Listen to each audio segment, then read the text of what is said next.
오늘 본문 산상수훈을 지금 이어가고 있는데 21절부터 48절까지의 내용을 보면은 하나님께서 주신 계명의 6가지 계명이 나타납니다. 살인에 대한 거, 그 다음 간음하지 말라, 그 다음 이혼에 대한 거, 그 다음 맹세에 대한 거, 그 다음 보복에 대한 거, 그리고 이웃사랑에 대한 이 6가지 계명에 대한 말씀인데,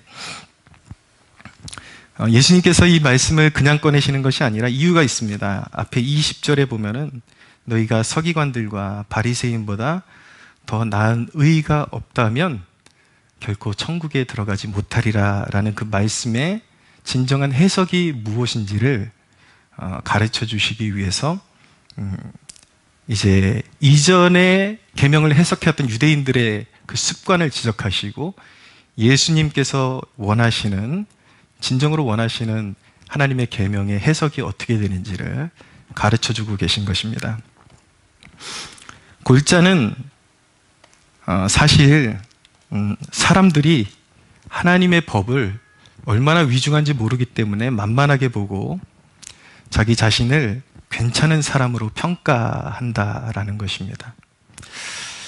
전도를 해보면 하나님을 믿지도 않는 사람들이 당돌하게도 하는 말이 뭐냐면 나는 죄 짓고 안 살아요. 나는 법 없이도 살만한 사람입니다. 이렇게 대답하는 사람들이 종종 있습니다.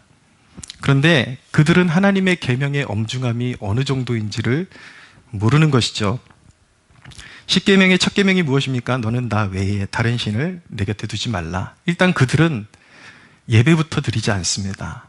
그리고 하나님을 섬기지 않으면서도 자기가 어떤 눈에 보이는 어떤 특별한 범죄에 해당되지 않는다라는 이유만으로 자기가 무죄하다, 죄가 없다, 그렇게 우기고 있는 것이지만 사실은 그것은 하나님께 받아들여지지 않는 태도인 것입니다. 인류의 유일한 심판과 구원을 결정하는 계명은 하나님의 계명인 것이죠. 근데 1계명에도 순종하지 못하는데 이 사람들은 심각한 착각에 빠져 있는 것입니다. 때로는 교회 다니는 사람들조차도 이 계명이 얼마나 깊이 있는 계명을인지 알지 못하기 때문에 단순히 교회 출석만 하면은 자신이 하나님의 말씀에 결격 사유가 없다라고 생각하지만 너는 나 외에 다른 신을 섬기지 말라는 것은 하나님보다 더 사랑하는 것이 있어서도 절대로 안 된다라는 것이고 하나님을 내 생명보다도 더 사랑해야 된다라는 뜻을 가지고 있는데 그런 사랑조차도 가지고 있지 않으면서도 자기가 계명을 지키고 있다라고 오해하고 있는 것입니다. 그래서 오늘 주님께서 너희들 눈을 열어줄 테니 너희들이 정말 주님 앞에, 하나님 앞에 올바로 서 있는지 한번 돌아보거라. 이제 그런 취지에서 이 말씀을 하시는 것입니다. 중요한 것은 하나님은 율법을 우리가 읽을 때에 글씨뿐만 아니라 그 율법에 담긴 정신, 스피릿, 이것을 알아야 한다라고 가르쳐 주시는 것입니다. 제가 이 계명에 관한 몇 가지 메시지를 여러분들과 나눌 텐데 첫째는 무엇이냐면 살인하지 말라는 계명의 참 의미를 예수님께서 설명해 주셨습니다. 21절을 보세요. 옛사람에게 말한 바 살인하지 말라. 누구든지 살인하면 심판을 받게 되리라 하였다라는 것을 너희가 들었으나 라는 말씀을 하십니다. 옛사람이 누구일까요? 여기서 이전부터 율법을 가르쳐왔던 사람들을 일컫는 것입니다.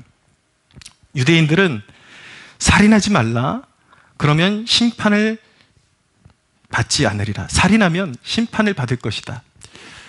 이것을 그냥 문자적으로만 받아들였습니다. 그러니까 그들의 그런 의로운 태도가 어디서 나오냐면 그냥 자신들은 진정으로 살인한 적이 없기 때문에 자신들이 의롭다라고 그렇게 생각을 한 것이죠. 문자적인 적용으로 끝났기 때문에 자기가 진짜 누군가를 죽인 적은 없기 때문에 하나님 앞에 자신들은 굉장히 의롭다라고 생각하며 살았던 것입니다. 이것이 바로 대부분의 우리가 평상시에 좀 은연중에 우리도 모르게 저지르는 실수이기도 한 것이죠. 살인하지 말라는 것이 그냥 문자적으로만 살인 안 하면 죄가 없다라는 뜻이냐?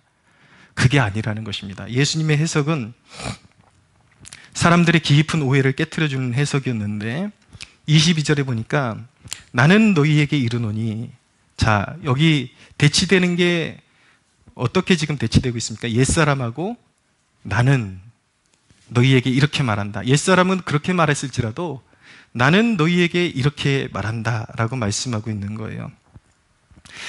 여기서 나는 누구입니까? 예수님이시죠. 하나님이십니다. 예수님은 알고 보면 율법의 수요자가 되십니다. 삼위일체 하나님 가운데 제2위의 위격을 가지신 분이기 때문에 창조 때부터 그분은 함께 역사하셨기 때문에 율법의 수요자가 되시고, 그분이 법을 주셨기 때문에 정확한 법의 해석자도 되시는 것입니다. 근데 이 정확한 법의 해석자가 뭐라 그러냐면, 오늘 말씀해 보니까 형제에게 노하는 자마다 심판을 받고, 라가라 하는 자, 이 라가는 쓸모없는 놈이라는 뜻입니다. 이 라가라 하는 자는 공회에 붙잡히게 되고, 형제에게 미련한 놈이라고 하면은 지옥불에 들어가게 될 것이다.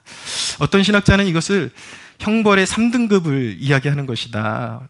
어떤 조금 경한 죄는 그냥 인간적인 그런 이제 심판을 받고, 조금 더 이제 지나치면 공회에 붙잡히게 되고, 거기서 더 나가면 지옥불에 들어가는 것이다. 이런 식으로 해석하기도 하는데, 그런 해석은 사실은 이 전체 취지를 벗어나는 것입니다. 예수님의 말씀은 그 세 가지가 똑같은 거예요. 어떤 죄를 범하든지 그것은 살인에 해당되는 죄고, 하나님 보시기에 불같은 심판을 받게 된다라는 그런 말씀을 하고 있는 것입니다. 형제에게 분노하는 것이 살인과 같은 것이라고 말씀합니다.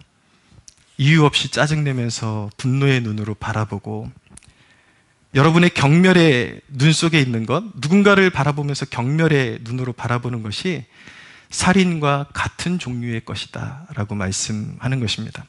라가라 하는 자, 쓸모없는 놈이라고 욕하는 것, 상대를 업신여기는 마음, 말투, 우리에게 그런 태도가 얼마나 많습니까?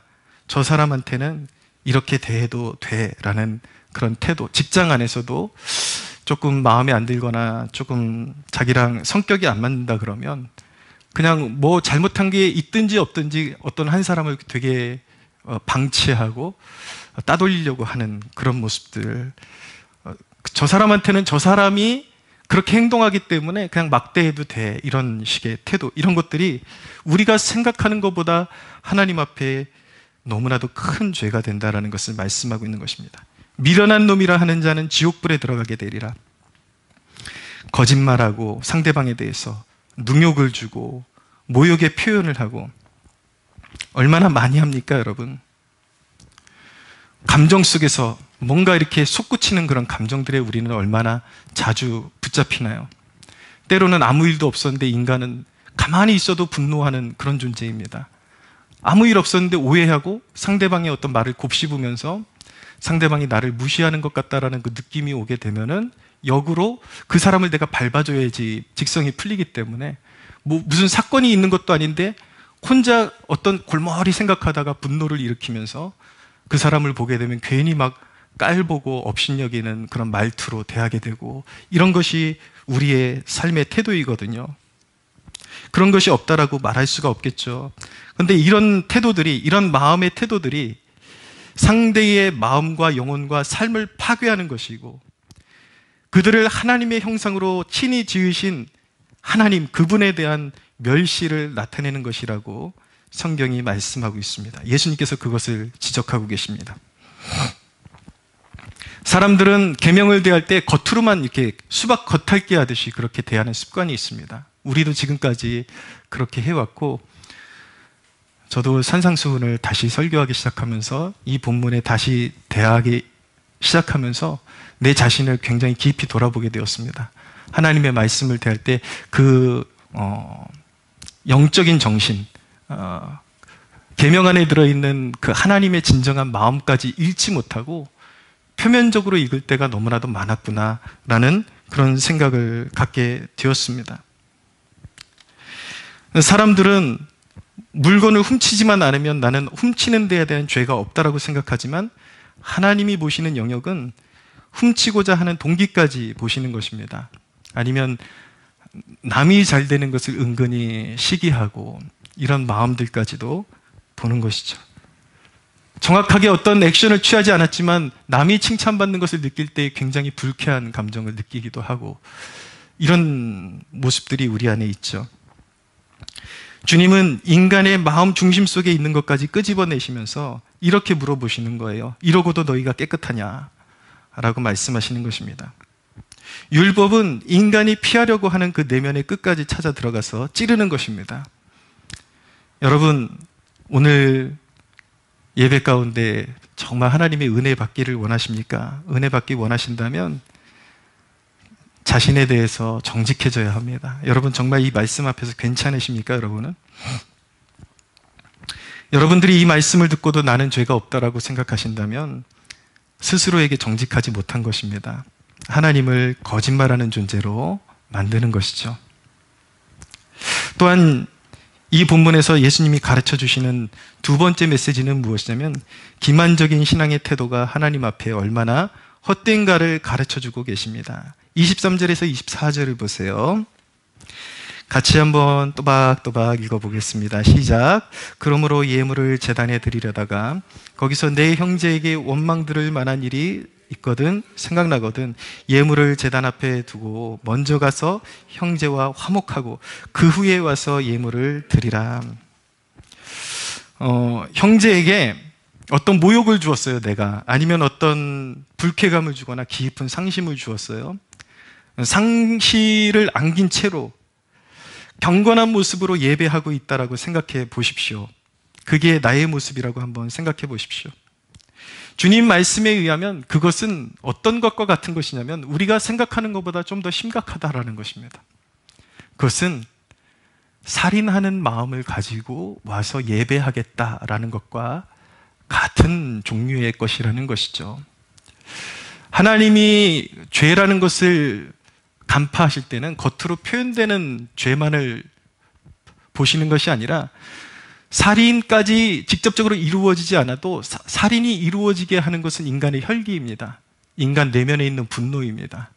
업신여김, 혈기, 그 동기까지 하나님께서는 보시는 거죠. 지적하시는 것이죠.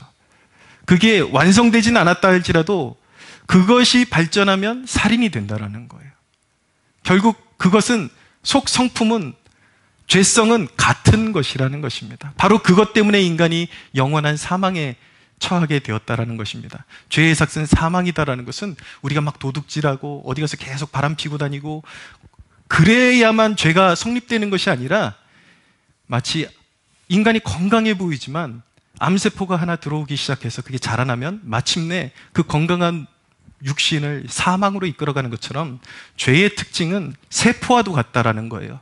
우리가 인식하지 못해도 그게 죄라는 것이 우리 안에 있는 것이고, 그 우리 안에 있는 것이 언젠가는 우리의 멀쩡한 삶을 붕괴시키고 멸망시키는 그날이 반드시 온다라는 것입니다.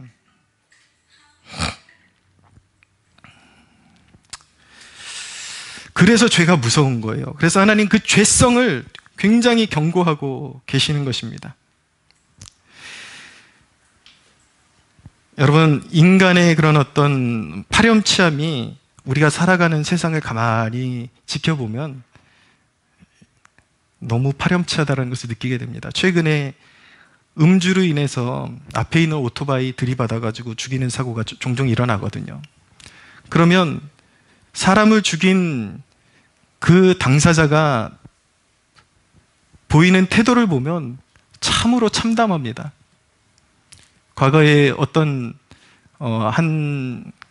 배달원을 쳐 죽이고서 하는 말이 뭐냐면, 내가 운이 없었다, 그냥 어떤 상대방에 대한 걱정, 그 가족을 잃어버린 그 대상에 대한 애통함, 이런 게 없어요. 전혀 없어요. 내가 운이 없었다, 재수가 없었다. 그리고 자신이 유흥업소에서 일하면서 해외에도 되게 유명한 그런 DJ였다라는 거예요. 그러면서 하는 말이 뭐냐면, 내가 국익을 선양하지 않았느냐, 근데 나한테 너무한 거 아니냐, 이런 식으로 인간이 반응을 하거든요. 이런 것만 봐도 인간이 얼마나 자기중심적이고 죄성이 깊은지 드러나게 되는 것이죠. 그런데 문제는 뭐냐면, 제가 이야기를 꺼내는 것은 무엇이냐면, 그것이 파렴치한 세상 사람들의 이야기만은 아니라는 것입니다. 물론 겉으로 보기에는 그만큼의 극악무도한 짓처럼 보이지 않다 할지라도 우리도 모르는 사이에 하나님 보시기에는 우리가 생각하는 것보다 더 깊은 죄된 모습을 하나님 앞에 보이고 있을 수 있다는 것입니다. 여러분, 자기 연민에 빠진 신앙이 얼마나 많습니까? 누군가의 마음을 만신창이로 만들어 놓고 와서 하나님 나를 기억해 주세요. 그 사람들 막 눈물 흘립니다. 예배 때. 모든 눈물이 거짓된 것은 아니지만 기만적인 눈물이 있다라는 거예요. 모든 게 자기중심적이니까 자기가 쑥대밭으로 만들어 놓고 가정도 쑥대밭으로 만들어 놓고 자기 자신이 지인들의 마음도 쑥대밭으로 만들어 놓고 와가지고 내 마음만 상했다라는 거예요. 눈물을 흘리는 거죠. 옆에서 보는 사람들은 와, 저 사람 되게 신실하다. 아, 저런 눈물 참 귀하다. 그렇게 반응할 수 있을지 모르겠지만 하나님은 알고 계신다라는 거예요. 그 눈물이 얼마나 가증한 눈물인지 알고 계신다라는 것입니다. 죄악된 일을 꾸미면서 하나님 축복해 주세요. 예수님께서 말씀하시는 것은 이런 게 결코 예배가 될 수 없다라는 것입니다. 진정한 예배, 하나님이 받으시는 예배. 그런 일을 자행하는 사람들이 진실한 의미에서 참된 그리스도인이라고 말할 수 없다라는 것입니다. 진정 거듭났는가 돌아봐야 한다라는 것입니다. 여러분, 잘못된 신앙 개념이 잘못된 열심을 낳을 수도 있습니다. 국가가 양분화되어 있으니까 어떤 이념에 의해서 자기가 의롭다고 생각하는 경향이 참 강합니다. 물론 제가 말씀드린 것은 신앙이라는 것은 어떤 이념 그 이상의 것이지 이념에 머무르는 것이 아니라는 거예요. 그러나 분명히 사탄이 사용하는 더 적극적으로 사용하는 이념은 있죠. 공산주의를 보십시오. 얼마나 수많은 사람들을 죽이고 오늘도 저 북녘 땅에 최하위의 인격 말살 국가로 찍혀 있고 종교의 자유가 없는 그러한 국가로 찍혀 있잖아요. 그러니까 사탄이 적극적으로 사용하는 이념은 있지만 우리가 신앙인으로서 기억해야 되는 것은 우리가 단순히 공산주의를 배격한다 그래서 내가 의인이냐? 신앙은 그렇게 말하지 않는다라는 것입니다. 신앙은 그 이상이라는 거예요. 근데 오늘날 그렇게 신앙도 그런 구도에서 바라보는 사람들이 너무 많습니다. 그래서 그런 구도를 가지고 이전에 제가 이제 어떤 댓글을 달면서 댓글로 공격하는 사람들 가운데 어떤 특별한 사역자들을, 특정 사역자들을 그 사역자들이 하지도 않은 행동을 가지고 굉장히 자기의 애국심이라는 이유로 자기의 그런 열심을 가지고 모함하고 거짓말하는 그런 사람들을 보면서 제가 그렇게 하면 안 된다. 그랬더니 저를 이제 굉장히 혐오스러운 사람으로 이제 바라보는 것이죠. 우리 교회는 정확하게 동성애를 반대합니다. 그것이 성경의 가치관이기 때문이에요. 근데 제가 지금 말씀드리는 이 사건의 배경은 어떤 열심 있는 이런 성경적인 가치관을 가진 사람들 가운데, 보수적인 가치관을 가진 사람들 가운데 열심을 가진 사람들이 어떤 사역자들에 대해서 그 사람이 동성애에 동조한 적도 없는데 그냥 그 사람이 누구와 만났다라는 이유만으로, 저 사람은 어떤 회의에 참석했다는 이유만으로 동성애 옹호자다 이렇게 막 공격하는 것을 보면서 제가 그렇게 근거도 없는 내용을 가지고 사역자들을 그렇게 폄하하면 안 된다 그랬더니 이제 저를 막 혐오하는 댓글을 달아대기 시작하는 거예요. 그래서 제가 역으로 물어봤죠. 사람들이 당신의 집안을 살인자 집안이라고 그렇게 뒤집어 씌우면 당신 집안이 그런 역사가 없는데 사람들이 그렇게 말하면 그렇게 되는 거냐? 어떻게 남의 사역에 대해서, 남의 의식에 대해서, 남의 그런 어떤 삶에 대해서 그렇게 잔악무도하게 표현을 할 수가 있냐? 제가 이렇게 되물어봤더니 물어보는 의도를 파악하지 않고 자기가 남에게 뒤집어 씌우는 것은 아무렇지도 않게 받아들였던 사람이 이렇게 반응해요. 우리 집이 살인자 집안이라고? 이게 가정한 거잖아요. 당신들이 해서는, 이웃에게 해서는 안 될 행동을 하고 있으니까 입장을 바꿔서 생각해 보라는 건데 갑자기 개거품을 물면서 자기는 남을 폄하하는데 너무 쉽게 모욕을 주고 너무 쉽게 그렇게 거짓된 증언을 하면서도 자기에 대한 가정 하나도 못 받아들여가지고 개거품을 물면서 그렇게 사역자들을 혐오하고 증오하는 그러한 표현을 하는 사람들을 봤는데, 여러분 무엇입니까? 제가 이 예를 드리는 이유가 뭘까요? 사람이 그렇다라는 것입니다. 남한테는 모질게 말하는 게 쉽지만 누군가가 자기한테 조금만 상하게 해도 빈정이 상해서 분노를 확 퍼뜨리는 게 인간의 모습이거든요. 여러분, 이 사람이 자기는 어떤 하나님이 하지 말라는 한 계명을 옹호하기 위해서 그런 행동을 했다고 하지만 전체적인 그림을 봤을 때 그의 방향성은 잘못되었기 때문에 그는 형제를 향해서 살인하지 말라라는 계명을 어기고 있는 것이고, 거짓 증언하지 말라는 계명을 모두 짓밟고 있다라는 사실을 그가 알고 있었을까요? 우리들이 살아가는 모습이 그렇다라는 것입니다. 잘못된 열심도 영적으로 우리를 굉장히 심각한 죄악으로 몰아넣을 수 있다라는 것. 그러니까 하나님의 계명을 지킬 때 단면만 보면 안 되고, 하나님의 계명이 말씀하시는 깊고 더 정확하고 풍성한 의미에서 하나님의 계명을 우리가 그 앞에 정직하게 설 수가 있어야 한다라는 것입니다. 사람은 자기가 세운 정의로 스스로를 평가합니다. 그러나 하나님은 말씀의 검으로 저와 여러분을 판단하십니다. 여러분 스스로를 돌아보고 계십니까, 지금? 여러분, 하나님의 말씀 앞에서 진중해지기를 원합니다. 이런 태도를 가진 자들 모두는 사실은 하나님의 정확한 잣대 앞에서 지옥에 떨어지는 것이 마땅하다라고 말씀하고 있습니다. 여러분, 지옥문 앞에 서야 될 대상이 누구입니까? 다른 사람인가요? 원래대로라면은 바로 나죠, 나. 내가 지옥문 앞에 서야 되는 그런 대상인 것입니다. 근데 한 가지, 이런 주제를 다룰 때 사람들이 좀 오해하는 면이 있어서, 그럼 그리스도인은 전혀 분을 내면 안 된다라는 뜻인가? 의로운 분노도 분명히 있긴 합니다. 어떤 죄와 불의한 행실에 대해서 분노할 수는 있지만은, 그렇지만 자기도 모르게 어둠의 권세에 갇혀가지고 그런 짓을 하는 영혼들을 불쌍히 여기라고 하나님은 우리에게 말씀하고 계십니다. 자, 세 번째 메시지인데, 그럼 이제 주님의 말씀에 대한 올바른 적용을 해야 되겠죠. 만약 여러분 중에 누군가가 지금 이 말씀을 듣고 역시 교회 다니는 사람들은 이중적이야, 자신들도 늘 분노하고 똑바로 살지 못하면서 말은 저렇게 한다라고 조롱하고 있다면 그 사람은 너무나도 하나님 앞에 가련한 영혼인 것입니다. 되게 비판성이 되게 강한 사람을 보면은 오히려 더 흠이 많다라는 것을 발견하게 됩니다. 자기 자신을 못 보는 거죠.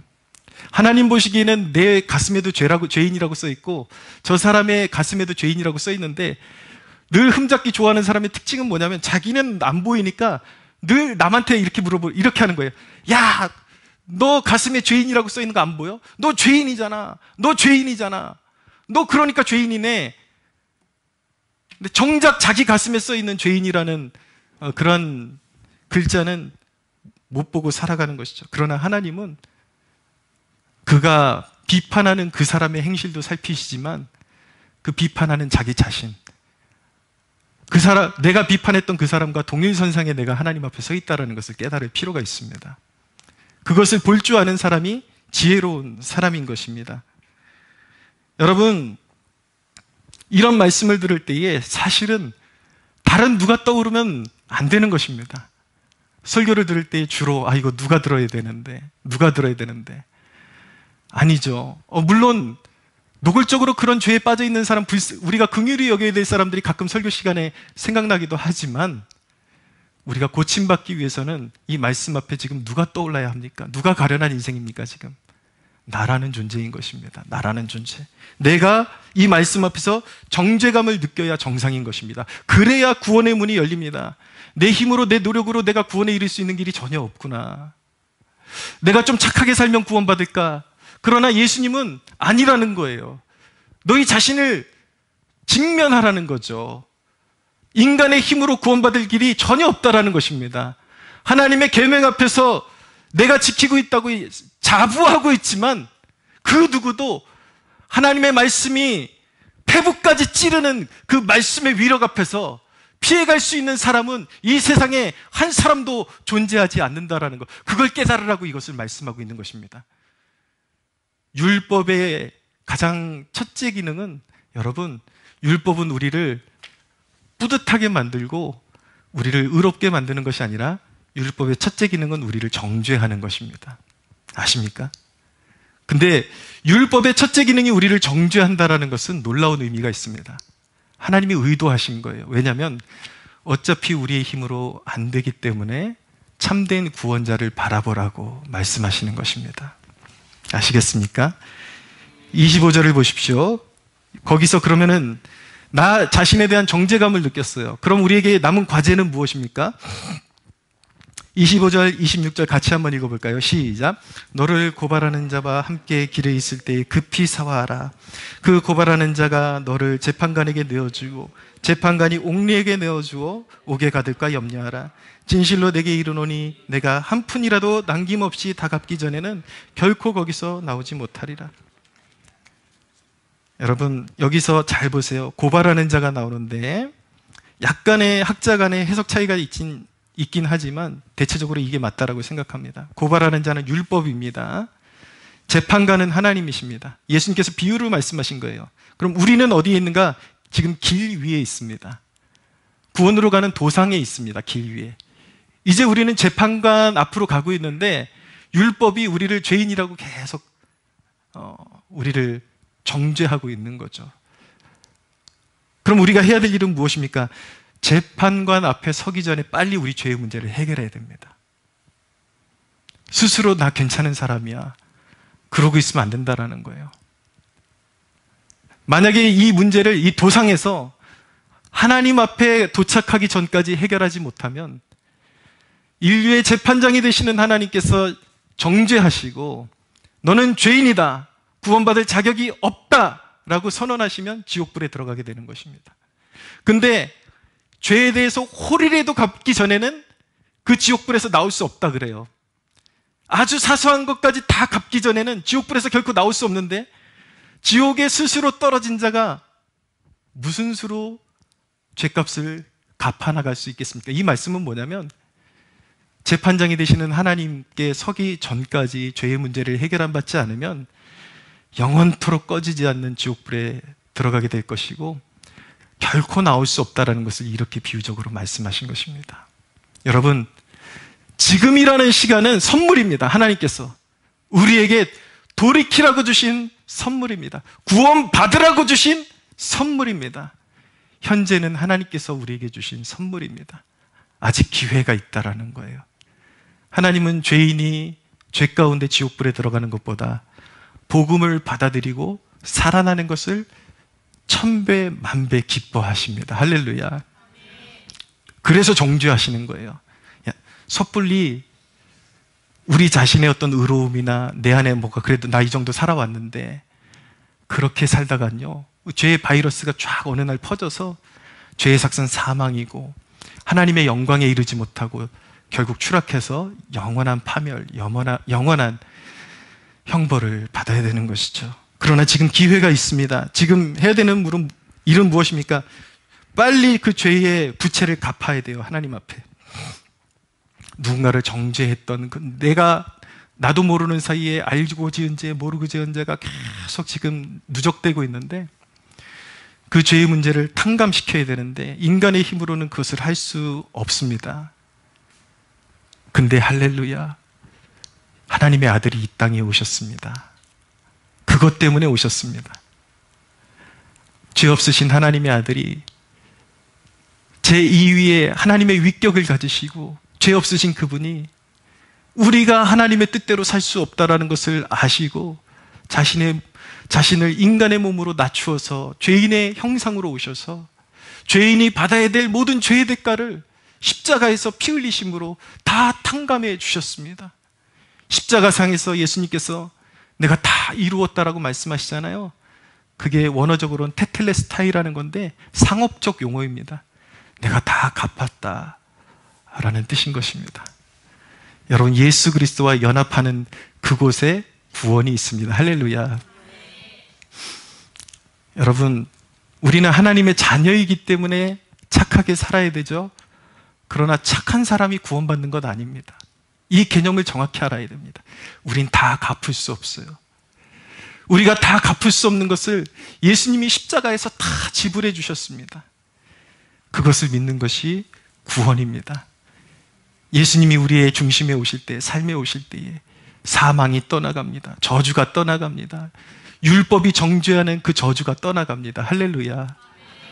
영적으로 마귀에게 얽매였던 삶이 자유케 되는 놀라운 역사를 얻게 되는 것이고, 인간의 한계에 갇혀서 늘 쩔쩔매던, 죄악에 쩔쩔매던, 유혹에 쩔쩔매던 그 인생이 하나님의 손아귀에 들어가서 이제 그가 기도할 때 하나님께서 보좌에서 들으시고 응답하시고, 이제 그가 예수의 이름으로 기도할 때에 내 아들아, 내 딸아, 하나님께서 우리의 삶에 나타나셔서 구원의 도움의 손길을 펼쳐주시는 것이 바로 복음인 줄로 믿습니다. 그래서 저와 여러분에게 첫째로 예수님이 필요합니다. 예수님은 우리의 피난처가 되시고 도피성이 되시는 것입니다.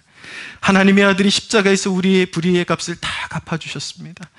사랑하는 여러분, 그것을 믿으십니까? 그 사실로 인하여 하나님 앞에 영광 올려드리십시오. 그러나 한 가지 착오에 빠지지 않도록 조심해야 합니다. 사람들은 금방 은혜를 역으로 갚는 습관이 있습니다. 주님이 다 감당해 주셨으니까 이제 내 마음대로 감정을 표출해도 되는 건가요? 아니죠. 은혜를 받은 사람은 성령을 따라서 살아가야 하는 것입니다. 그리스도인은 결코 은혜를 받은 사람이기 때문에 자격 없는데 용서를 받았어요. 그것을 믿는다면 이제 누군가를 향해서 부당하게 비난해서는 안 되는 것이고, 모욕을 주면 안 되는 것입니다. 남의 것을 도둑질하며 어떤 불의의 목적을 성취하는 그런 불의와 함께 해서도 안 되는 것입니다. 이런 것들을 하면서 가책이 없다면 그는 그리스도인이 아닌 것입니다. 여러분, 가면을 벗고 신앙생활 하십시오. 사람들에게 독소를 내뿜고 계속 폄하하고 그런 마음의 태도를 가지고 있으면서 하나님 앞에 나와서 알랑방구 끼면 안 되는 것입니다. 우리의 마음속에 이 마음이 있어야 합니다. 주님이 날 사랑하신 것처럼 나도 그렇게 살게 하소서. 할렐루야. 때로는 삶의 어떤 가치관이 다른 사람을 보면 도와주기 싫어요. 그러나 우리는 그것이 상대방의 가치관이 죄악된 가치관이라면 결코 동조해서는 안 됩니다. 죄와 함께 해서는 안 됩니다. 그러나 하나님은 그 사람만큼은 불쌍히 여기를 원하십니다. 나와 가치관이 달라서 뭐 주려고 하다가 저런 인간이 무슨 자격이 있어, 거두시면 안 돼요. 줘야 합니다. 도와줘야 합니다. 그것이 하나님의 자녀들에게 요구하시는 하나님의 태도인 것입니다. 사랑하는 여러분, 마음이 청결한 자는 하나님을 볼 것입니다. 우리는 씻어도 깨끗하게 되지 못하지만 우리가 예수님을 끝까지 믿고 주님만이 나의 의로움이십니다라고 고백하며 나아갈 때에 불의한 우리이지만 주님께서는 끊임없이 우리를 깨끗게 하시고 용서하십니다. 할렐루야. 아멘. 마음이 청결한 자, 그런 의미에서 우리가 온전치는 못해도 우리가 늘 성령을 따라가고 회개하고 주님 앞에 바로 서고자 할 때 주님은 계속 씻어주시기 때문에 비록 부족함이 있어도 하나님은 우리에게 마음이 청결한 자라고 불러주십니다. 사랑하는 여러분, 죄악된 마음을 벗어버리고 주님을 따르기 원하는 자들에겐 항상 하나님의 선하심과 인자하심이 따를 것입니다. 응답받고 싶으십니까? 오늘 말씀에 순종하십시오. 내가 먼저 죄인임을 깨닫고 항상 용서하기를 기뻐하고 항상 베풀기를 좋아하고, 그러나 베풀면서도 그것이 나의 의가 돼서는 안 되고 주님이 나에게 그렇게 해주셨기 때문에 주님 보답하는 삶을 살겠습니다. 할렐루야. 이 시간 기도하기 원합니다. 주님, 바로 우리가 내 자신이 불의한 자였습니다. 판단하기 좋아하고 정죄하기 좋아하고, 주님 나를 씻어주소서, 나의 의로움은 예수 그리스도이십니다. 하나님, 이 구원의 문을 열어주셔서 감사합니다. 아멘. 하나님, 인간된 육신의 정욕을 내려놓고 이제는 내 뜻대로가 아니라 주님 뜻대로 살아가게 하여 주시옵소서. 성령의 가마를 따라 살아가게 하여 주시옵소서. 우리 함께 주여 부르짖고 기도하겠습니다. 주여,